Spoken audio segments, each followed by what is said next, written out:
Overriding law को हटा देना, कलेक्टर कोई इख्तियार देना कि वो गवर्नमेंट प्रॉपर्टी का तय करे, ये सब वफ़ के मुफाद में नहीं है, वफ़ के फेवर में नहीं है। इससे हम शुरू से मैं कह रहा हूँ कि ये मुसलमानों के ख़िलाफ़ बीजेपी ने अपनी आइडियोलॉजी की बुनियाद पर इस तरह का बिल लाया है और इससे वक्फ बोर्ड को नुकसान पहुँचाने के लिए, मुसलमानों की मस्जिदों को छीनने के लिए, और फ्यूचर में ऐसे बहुत से इश्यूज़ खड़े हो जाएंगे इस देश के सामने जो ज़रूरत नहीं है इस देश को।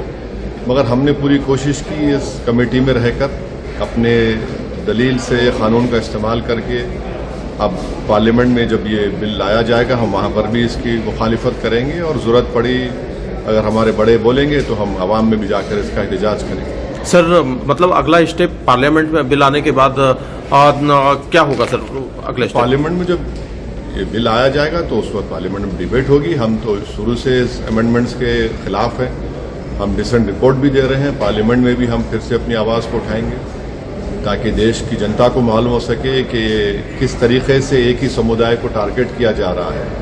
अगर Hindu endowment boards, Sikh gurdwara boards, Christians के वेरियस डिनोमिनेशन के बोर्ड्स में उन्हीं के मज़हब के लोग मेंबर रह सकते हैं, तो कैसे आप एक मुस्लिम वक्फ बोर्ड में नॉन मुस्लिम मेंबर बनाएंगे?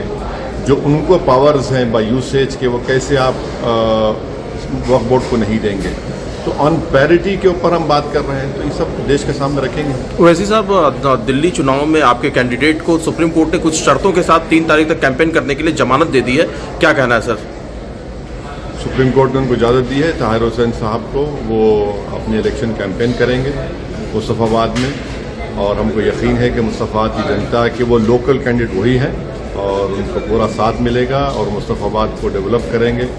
और जिन्होंने वहाँ की जनता को तकलीफ़ दी, पीने का पानी का कोई इंतज़ाम नहीं है, कचरा भरा हुआ है, ड्रेन्स उबल रही हैं, ये सब तंग आ चुकी है मुस्तफ़ाबाद ओखला की जनता, और वहाँ से एमआईएम के दोनों कैंडिडेट्स को कामयाब करेंगे इंशाअल्लाह।